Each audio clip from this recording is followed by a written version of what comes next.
यदि कोई मुझे नीच पुरुष अपमान करे, कष्ट दे, मेरे ऊपर थूक दे, चांडालवत, स्वखरादिवत, और मेरे साथ व्यवहार ऐसा करे जैसे कुत्ते के साथ किया जाता है, मैं ऐसे वृंदावन रहूंगा। अगर मेरे साथ ऐसा भी व्यवहार हो तो मैं वृंदावन नहीं छोड़ूंगा। मेरा चांडाल और कुत्ते की तरह बर्ताव मेरे साथ किया जाए, चांडाल स्वखरादिवत, गधे की तरह, कुत्ते की तरह, चांडाल की तरह मेरे साथ व्यवहार किया जाए तो भी मैं विचलित नहीं होऊंगा। यही हमने एक सिद्ध महापुरुष के दर्शन किए।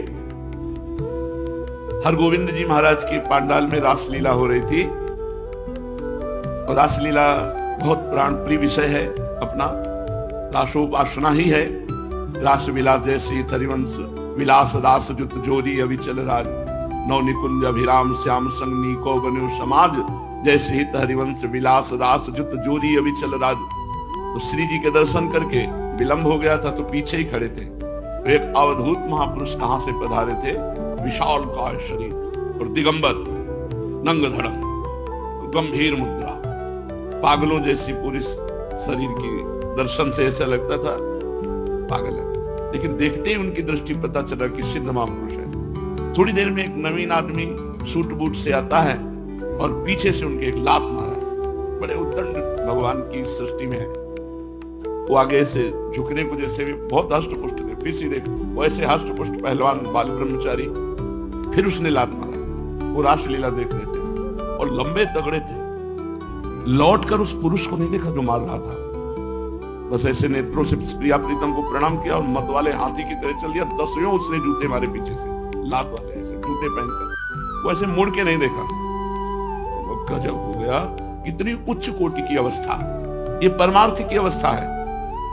जब लात मारा विभीषण को रावण ने, और उन्होंने हाथ जोड़ करके कहा तुम भी तो सरिस भले ही मोहि मारा, तो कैलाशपति भगवान शंकर कैलाश से बोल पड़े, उमा संत कई है बड़ाई, मंद करत जो करे भलाई। ये संत है विभीषण।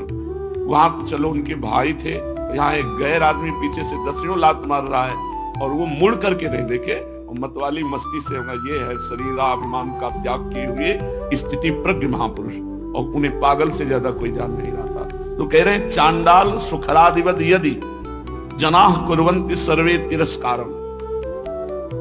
ये प्रसाद मिलता है, जो भगवत मार्ग में सही ढंग से चलता है तो उसको तिरस्कार अपमान ही मिलता है। श्री सुखदेव जी जब आ रहे थे परीक्षित जी के पास तो लोग कंकड़ मार रहे थे, भागवत में लिखा हुआ है। पीछे उनको पागल समझकर, क्योंकि दिगंबर 16 वर्ष की अवस्था, आत्मलाभ से परिपूर्ण, कोई शरीर में वस्त्र नहीं, तो लोग उन्हें पागल समझकर ईंट पत्थर मारते थे। श्री सुखदेव जी के बहुत भीड़ पीछे लगी हुई थी उपहास करने वालों की।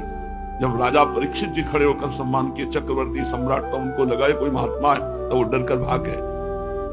यहां कह रहे हैं ऐसा नहीं कि शास्त्रों में लिखा केवल उसका प्रयोग नहीं होता है। तितिक्ष ब्राह्मण की कथा आएगी एकादशी स्कंद में, सुनना उसके साथ कैसा व्यवहार संसार के लोग किए। भक्तों के चरित्र पढ़कर देखो कैसा व्यवहार संसार किए। पूज्यपाद उड़िया बाबा को तो गड़ासे से काट डाला। हर समय भगवदानंद में डूबे हुए महापुरुष, ऐसे ही कथा हो रही थी, आनंद ब्रह्मचारी नीचे बैठे, प्रभुदत्त ब्रह्मचारी जी की कथा जो भागवती कथा है उसको क्रम से कहते थे। बाबा आकर के मन आया तो एक दो श्लोक गीता के बोल देते, अन्यथा कथा में।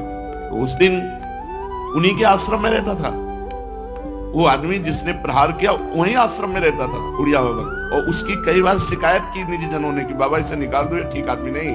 तो कमंडल उठाए, बोले हम ही निकल जाते हैं, तो कोई शिकायत नहीं करता। बाबा आए, और जन्म निश्चित है तो मृत्यु निश्चित है। वैसे तो आत्मा का ना जन्म है ना मृत्यु है, पर अगर जन्म निश्चित है शरीर का तो मृत्यु भी निश्चित है। किसी को समझ में नहीं आ रहा था कि कोई क्रम हो उपदेश का, तो है बस 2 श्लोकों का अर्थ, न जायते मृते कदाचिन न भूया। ये आत्मा न जन्म लेती है न मरण, और जो जन्म लेता है शरीर उसकी मृत्यु निश्चित है। तो सबकी समझ में नहीं आ रहा था कि कोई प्रसंग वशात नहीं, बेप्रसंग में बाबा उपदेश थोड़ी देर बोले, पर बैठ गए और ब्रह्मचारी नीचे भागवती कथा शुरू कर दी। मोर पिछ से ऐसे मक्खियां हटाई जाती थी, चंवर डुलाया जाता था।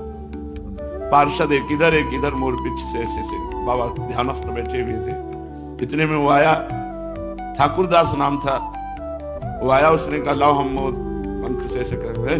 नहीं, सबको अधिकार थोड़ी होता निज संग सेवा का।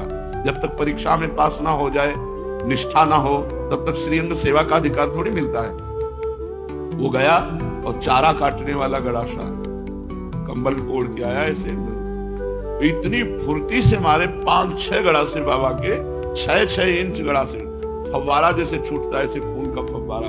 बाबा ओ बड़ा कड़ुआ संसार है ये, बड़ा कड़ुआ संसार है।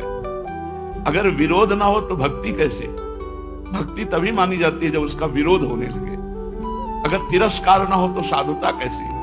तिरस्कार, पिटाई, अपमान, निंदा, इससे जो पास हो जाता है वो फिर भगवदानंद की तरफ आगे बढ़ जाता है, नहीं तो पीछे हट जाता है। ये डरावना, भयावना, लुभावना, कई प्रश्न जीवन में आते हैं। लुभावना आएगा, भोगों में दमन करो, डरावना आएगा, भाग जाओ, भयावना आएगा, अरे भाई ये तो भगवत मार्ग बहुत कष्टप्रद है, लेकिन ये परमानंददायक है। इसीलिए कह रहे हैं चांडाल सुखरादिवद यदि जना कुर्वन्ति सर्वे तिरस्कारम, सब तिरस्कार करें, कुत्ते, गधे, चांडाल की तरह हमारे साथ बुरा बर्ताव करें, तो उसमें भी हमें थोड़ा सा भी विचलता नहीं होगी। मैं वृंदावन छोड़ने वाला नहीं। दुर्विषहंच तेन नहीं में खेदस्तनीयानपि, यद्यपि असहनीय व्यवहार कर रहे हैं फिर भी उसे सह करके हम वृंदावन वास करेंगे। देख लो अपने लोगों को कितनी अनुकूलता मिली है तो वृंदावन वास कर रहे हैं। अगर प्रतिकूलता मिलने लगे तो भागने लगेंगे। और यहाँ इतनी भारी प्रतिकूलता तो भी कह रहे हैं यद्यपि असहनीय है, पर फिर भी हम उसे सह रहे हैं। नीचापमानम शुदा, नीच पुरुषों द्वारा किया हुआ अपमान अमृत के समान। यही देवा दिव्य इमेच भूत निवाहा प्राणाश्च धर्म दद्युर्महा, यही भूतेश्वर भगवान विराजमान है, मथुरा में विराजमान है। गोपेश्वर भगवान विराजमान है, वृंदावन में विराजमान है। बड़े बड़े देवगण, बड़े बड़ी देवी शक्तियां, ये सब भगवान का निज महल है, तो आसपास सब दिव्य शक्तियां, देवाधिदेव सब, और दिव्य पशु पक्षी से मंडित ये श्री वृंदावन और वृंदावन वासीगण, ये सब हमारे निज जन है, ये सब हमारे प्राण प्रिय संबंधी है। देवाधिदेव, सब देवी शक्तियां, यहाँ के खग पशु पंछी, यहाँ के ब्रजवासी जन, उनका स्नेह, ये सब हमारे प्राण पोषण करने वाला है। हम ऐसे परिकर को नहीं छोड़ सकते, चाहे कोई मुझे गाली दे, चाहे मारे, चाहे घोर विपत्ति आवे या बहुत संपत्ति आवे, हमको इससे कोई मतलब नहीं, हम वृंदावन धाम नहीं छोड़ सकते। जब इस तरह का भाव बना लिया जाता है तो वृंदावन धाम उसे स्वीकार कर लेता है, और जब वृंदावन स्वीकार कर लेता है तो उसकी पहचान है, आप जी नहीं सकते वृंदावन के सिवा। जैसे बछड़े को कितना भी दूर घसीटो, भाग करके अपनी माँ के पास ही आएगा, ऐसे ही कहीं भी बाहर तो जा ही नहीं सकता। यहाँ आसपास ही ब्रज में तो व्याकुलता पैदा हो जाएगी, चलो वृंदावन, चलो वृंदावन। वृंदावन में पड़े हैं, संतोष है। वृंदावन के बाहर रात व्यतीत करना असहनीय, दिन में तो चलो दर्शन आदि, क्योंकि गोष्ठ वृंदावन, गोपी वृंदावन, संपूर्ण 84 ब्रजकोश वृंदावन ही है। अगर हम वृंदावन में ऐसी निष्ठा रखते हैं तो वृंदावन हमको पकड़ लेता है, फिर आप वृंदावन के बिना जी नहीं सकते। इसलिए सहनशील बनो, मान अपमान को सहते हुए धाम निष्ठा से युक्त रहो और प्रिया प्रीतम का भजन करो। श्री सीताराम दास जी महाराज बहुत बड़े नाम प्रेमी महापुरुष हैं, नाम महिमा का वर्णन कर रहे हैं। प्रश्नकर्ता ने बहुत सुंदर प्रश्न किया, अब मेरे से नहीं होने वाला भजन, बहुत सुंदर सुनना, ये हमारी स्थिति है, हम सबकी स्थिति। मैं भगवान का नाम अब नहीं लूंगा, मेरे अंदर राक्षसी भाव भरा है, जो कहते हो इतने दिन हो गए नाम जप करते, मेरी पशुता नहीं गई, मेरा राक्षसी भाव नहीं गया। कितना नाम लिया, अरे मनुष्यता तो आई नहीं, देवत्व और भगवत भाव तुमको जाने दो। वैराग्य नहीं आया, भोगों से वैराग्य नहीं हुआ, वही प्रवृत्ति देखो बार बार काम आदि भोगों में जा रही, फिर क्या हुआ नाम लेने से? अरे नाम का फल तो ये था कि मुझे साधु बना देता, मैं जितेंद्रिय होता, मैं महापुरुष बन जाता। न साधु बना, न जितेंद्रिय बना, न महापुरुष बना, नाम जप रहा हूं, वही पशुता, वही राक्षसी भाव, वही भोगों की लालसा। जब मुझ जैसे नीच क्षुद्र पुरुष को भी नाम नहीं सुधार सका तो मैं आपके वचन कैसे मानूं? प्रीतम नाम ले, प्रीतम नाम ले। बहुत सुंदर प्रश्न कर रहे हैं। ये तो मुझे ऐसा लगता है बाबा कि आप खोखले शब्द बोलकर केवल सांत्वना देना चाहते हैं। शायद ये समाज की अंदर की भावना बाबा के सामने व्यक्त कर रहे हैं। नाम लेने से दुख निवारण हो जाएगा, मुझे शांति नहीं मिली, मेरे दुख नहीं गए। आप कहते रहते हो नाम जपो सब हो जाएगा, शांति मिल जाएगी, दुख नष्ट हो जाएगा। कब होगा? दिन पर दिन बीतते जा रहे हैं, रात की रात बीतती जा रही है। आपके भरोसे मैंने नाम शुरू किया लेकिन कुछ लाभ नहीं मिला। ये पतित पावन है, पातकी कितना भी बड़ा हो उसको तार देने वाला है, ये दीन बंधु है, ये सारी उपाधियां आपसे सुनी पर मुझे लगता मिथ्या है। ये नाम भक्तों के लिए कल्पतरु है। कोई भी पापी हो नाम जप करे उसके सारे पाप नष्ट हो जाएंगे। भगवान भक्त वत्सल है, उनसे भी ज्यादा दुलार करने वाला नाम है। लेकिन हम लोग पाषाण हृदय के हैं, ये नाम हमारे हृदय को नहीं पिघला सकता। हम लोग बड़े पापी हैं। किसी पवित्र हृदय की पुकार सुनते होंगे भगवान, हमारे जैसों की पुकार कैसे सुनेंगे? अगर तिल मात्र भी हमारा परिवर्तन हुआ होता तो मैं मान लेता। प्रश्न करता बाबा से कहे, पाषाण हृदयों को द्रवित करने की सामर्थ्य नहीं। शायद मैं अभी दया का पात्र नहीं, क्योंकि बहुत कठोर हृदय है। मेरे लिए अब एक ही रास्ता बचा है। अब मैं नाम छोड़ करके गंगा स्नान करना शुरू करता हूं। भक्त ने प्रश्न किया सीताराम दास जी से, अब मैं नाम छोड़कर भागीरथी गंगा की शरण लेता हूं। सुनते हैं वो बहुत पाप नाश करने वाली है, वो हमें नहीं। मैं अभागी हूं, दया करो संत भगवान। मुझे ये समझ में नहीं आया, बहुत दिन हो गए नाम जप करते हुए, मेरी पशुता नहीं गई, मेरा काम शांत नहीं हुआ। मैं बहुत सुंदर प्रश्न किया। हाँ प्रीतम, हाँ यही माया का खेल है। माया सबसे पहले बुद्धि को भ्रष्ट करती है। तेरा विवेक खो गया है, पर पराजित मत हो। अच्छा, तो तुमने कहा गंगा पाप नष्ट करने वाली भागीरथी है, मैं अब गंगा जी की शरण में जाता हूं। तो अरे आता ताई मनोदशा वाले, बाबा ने उत्तर दिया, आता ताई मनोदशा वाले, अपना आपा मत खो। भागीरथी जानते हैं तू कौन है? विष्णुपदी है। विष्णुपदी अर्थात भगवान श्री हरि के चरणों की धोवन। भगवान श्री हरि के चरणों का चरणामृत ही तो भागीरथी गंगा जी हैं। गांगम वारि मनोहारि मुरारि चरणच्युतम त्रिपुरारि शिरश्चारि पापापहारि पुनातुमाम।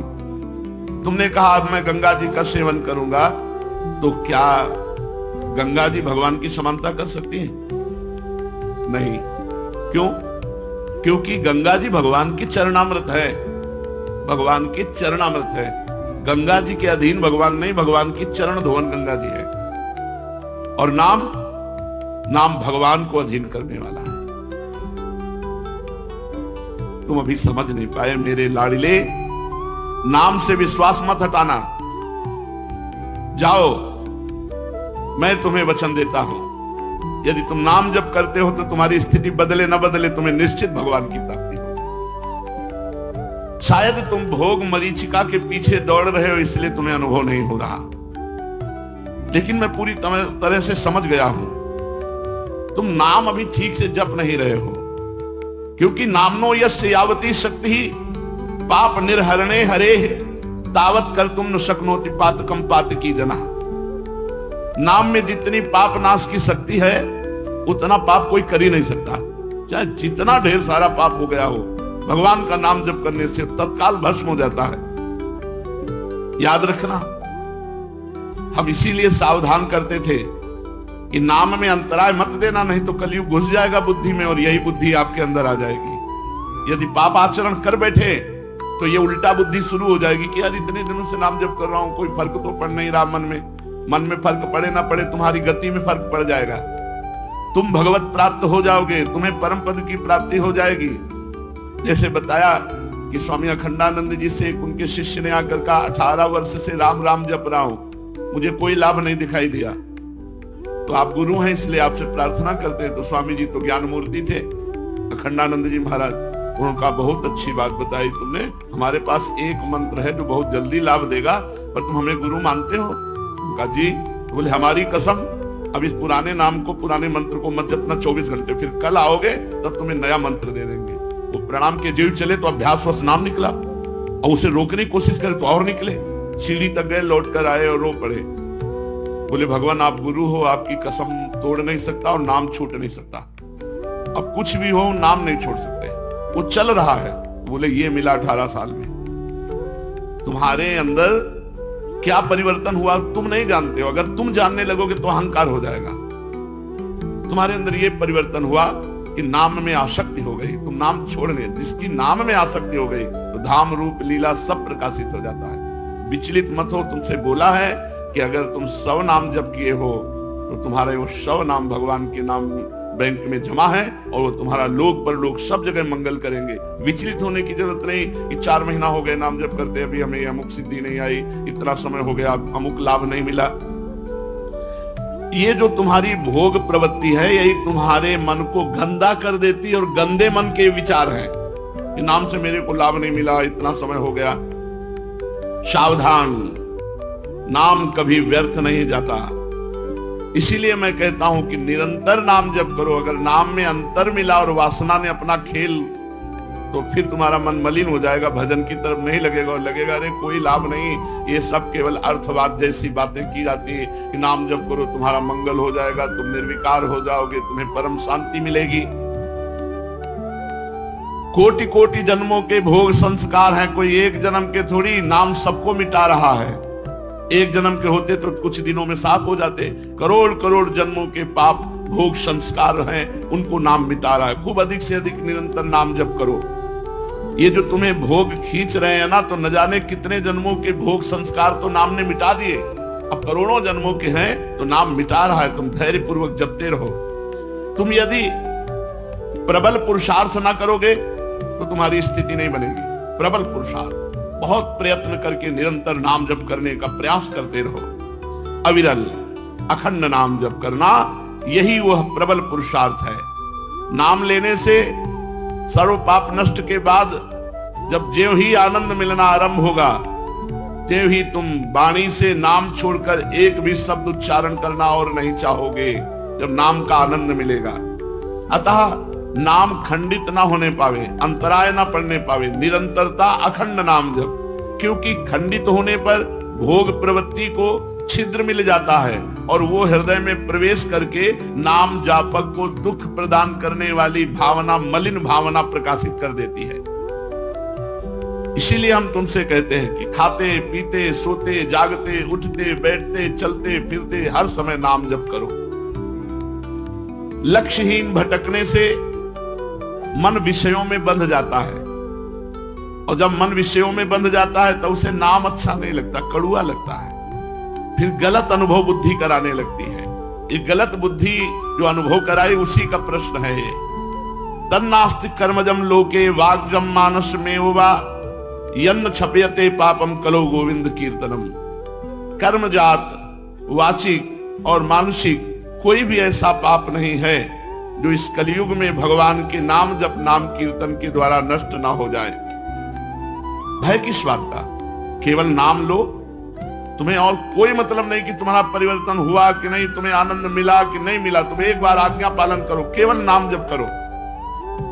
जब तक तुम्हारी स्थिति नहीं आती तब तक तुम कोई विचार मत करो, केवल आज्ञा पालन करो, नाम लेते जाओ। अवश्य ही स्थिर हो पाओगे, तुम्हारे सारे दुख निसंशय दूर हो जाएंगे। एक मैं आसान उदाहरण देता हूं। देखो, एक लोहे की छड़ जब तुम आग की भट्टी में रखोगे तो अग्नि के समान लाल हो जाएगी, बिल्कुल ठीक अग्नि जैसी उसमें ज्वलन शक्ति होगी।